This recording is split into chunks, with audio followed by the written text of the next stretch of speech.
So the book, Living in the Tall Grass. We were trying to find a name that talked about Indigenous people and their relationship to the land, but also the fact that we don't live in where the grass isn't always cut and it's perfectly manicured. We live in the weeds where there's bugs and there's snakes and there's spiders, and so sometimes it's a difficult life. So it's a metaphor for the harsh lifestyles that we've been through. And the other side of that is it's about living in the tall grass. It speaks to the fact that we do have a connection to our Mother, the Earth. And so it speaks to two things at the same time, so we came up with the name, Living in the Tall Grass. We were throwing poems together because the publisher told me she wanted it done really quickly. And then we were trying to figure out what's the best way to organize them and talk about reconciliation as well as, see, the book is called Poems About Reconciliation. And yes, some of it speaks to the relationship of Canadians and Indigenous people and the history and where we're going. But more than that, it speaks of universal messaging about, see, every day is about reconciliation. Every time you get up and you go outside and the weather's difficult, and you dress to embrace it or to deal with it. Every argument with your son or daughter or your mother, your grandmother is about reconciliation.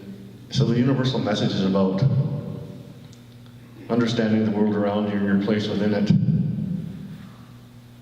Yes, there are some things that will be very relatable to Canadians and Indigenous and where we're going right now. But the intent behind the writing was actually to be universal and talk about moments in life where we're all reconciling with the world around us. So, well, actually, in the first chapter of the book, I won't pronounce the Ojibwe word because I'll mess it up, but it's Mother Earth. And there are some nice poems in there that talks about our relationship to the earth. But I'm going to read you one that's a reminder, and it's called The Day the Earth Cried. The earth cried yesterday, and no one listened. They saw, but they didn't care. They knew, but they didn't stop. They watched. They were appalled, but they watched.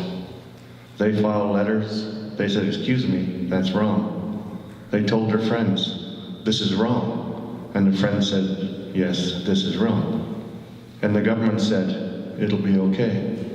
And the people said, "Yeah, maybe so." And the earth cried, and the people watched. And hurricanes happened, and the weather turned treacherous. And the earth cried, and the people watched. The oceans and the seas turned against man. Everywhere in the world, weather attacked man. And the earth cried, and the people watched. And one day, the people died, and the earth cried, and nobody watched. So I chose that poem just to let people know that it's not enough to understand that things are wrong. You have to do more than that.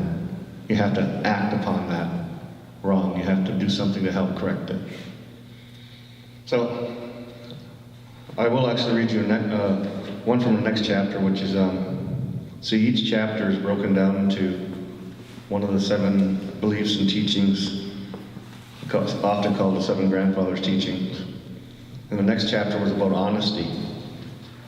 And the honesty was talking about the life we've lived through since contact and the impact on our people.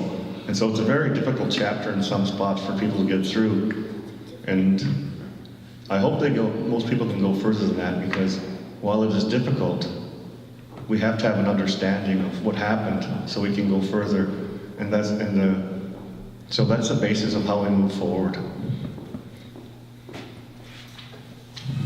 I don't know which one I'm going to read you here. I guess I'll just stop. Okay, I'll do this one. So this is called Who Is She? And this was about a grassroots movement that talked about the Indigenous missing and murdered women. It started from the ground. They started a campaign to investigate and do things. And I was so struck by the title, Who is she? So I sat down and wrote this from that perspective. She is our mother, the one who dries our eyes and loves us unconditionally. She is our grandmother, who is wise, kind, and gentle. She is our auntie, as close to being our mother without being our mother as one can be. She is our sister, who shared our hurt, our pain, who we tease and who we love. She is our partner, mother of our child. She is comfort. She is joy. She is our child, a sacred gift, with a smile to brighten the heart and a promise to live forever. She is a friend to share an adventure, a tear, our darkest secret. She is every smile. She is every tear. She is the reason we are and the reason we do what we do. She is our world. She is the world. She is our mother, our grandmother, our sister, our auntie, our partner, our child, our friend. She is our light in a world shadowed by the gray of indifference. She is everything. So obviously the first couple of chapters are difficult. As I said, not all the poems are, all the poems are truthful, but not all the poems are to embrace darkness or sadness. Some of it is actually humorous, and some that's about love, because love is actually one of the 7 grandfather teachings, so it has its own chapter.